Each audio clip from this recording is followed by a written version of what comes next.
हिंद भारत आपकी अपनी आवाज। विश्व शांति दिवस पर दुनिया में अपने चरम पर है अशांति। चलिए बताते हैं आपको कि जंग ने कैसे बदला है रूप। नमस्कार, मैं पूजा हिंद भारत न्यूज में आपका स्वागत करती हूं। विश्व शांति दिवस के दिन शांति से ज्यादा अशांति की चर्चा करना इस समय और हालात की मजबूरी बन गई है। आज दुनिया कितनी शांत है, इसे ऐसे बयां किया जा सकता है कि गनीमत है बस कहीं बड़ी तोपें नहीं गरज रही, क्योंकि जंग ने रूप बदल लिया है। दक्षिण चीन सागर में अमेरिका, जापान और ब्रिटेन के पोत गश्त लगा रहे हैं। अफ्रीकी और कई मध्य एशियाई देशों में गृह युद्ध और अस्थिरता का आलम है। दावा किया जा रहा है कि उत्तर कोरिया ने अपने परमाणु जखीरे में 25% की बढ़ोतरी कर ली है। आर्मीनिया और अजरबैजान के बीच विवादित क्षेत्र नागोर्नो कराबाख को भी लेकर छिड़ी जंग भले ही शांत हो चुकी हो, लेकिन तनाव बरकरार है। अफगानिस्तान के हालात दिख ही रहे हैं। क्वाड और ऑक्स ने एक नए किस्म के तनाव को अब जन्म दे दिया है। चलिए एक नजर डालते हैं कि किस तरह अशांत है हमारी ये दुनिया।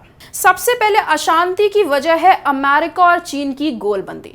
अमेरिका ने गोलबंदी तेज कर दी है। अमेरिका ने क्वाड के बाद ऑक्स नाम से एक और सैन्य गठबंधन बना दिया है। क्वाड में अमेरिका, जापान, ऑस्ट्रेलिया और भारत हैं, जबकि ऑक्स में अमेरिका, ऑस्ट्रेलिया और ब्रिटेन है।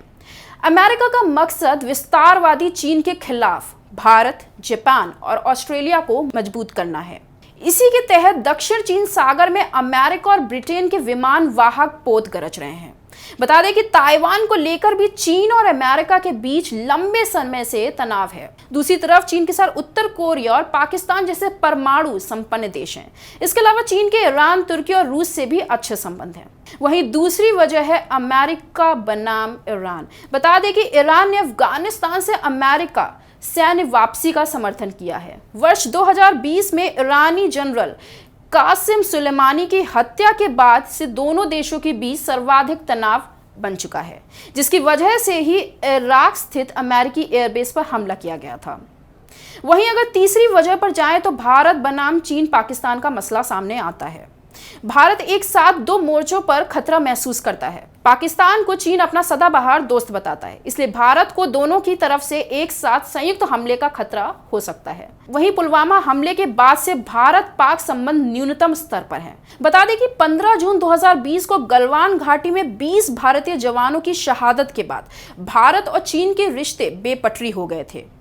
चीन भले ही पाक को लड़ाकू विमान, मिसाइल और परमाणु तकनीक मुहैया करा रही हो, लेकिन भारत ने एलएसी पर आक्रामक तेवर दिखाकर जता दिया है कि हर हमले का मुंहतोड़ जवाब दिया जाएगा।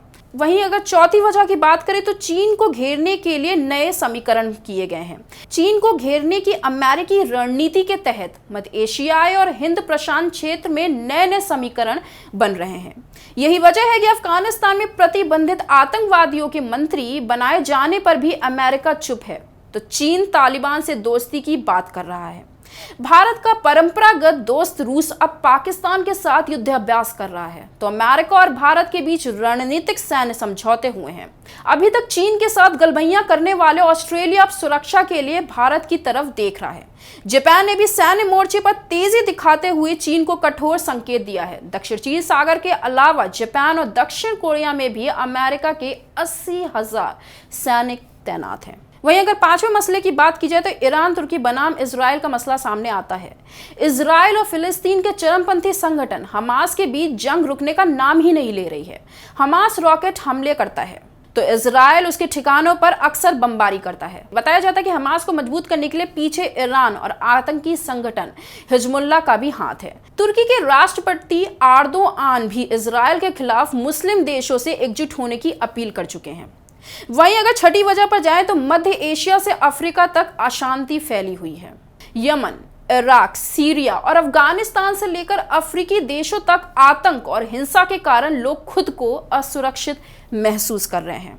अफगानिस्तान में तालिबान सरकार के गठन के बाद आईएसआईएस के आए दिन बम धमाके करता रहता है, तो आईएसआईएस इसी शहरों पर कब्जे की कोशिश में है। इसी तरह यमन सरकार को भी विद्रोही कड़ी टक्कर दे रहे हैं। जहां एक तरफ दारफुर से वर्ष 2003 में शुरू हुआ सूडान का गृह युद्ध अब भी चल रहा है, वहीं दूसरी तरफ इथियोपिया के टिग्रे में सरकार के खिलाफ गृह युद्ध साल 2020 से अब तक जारी है।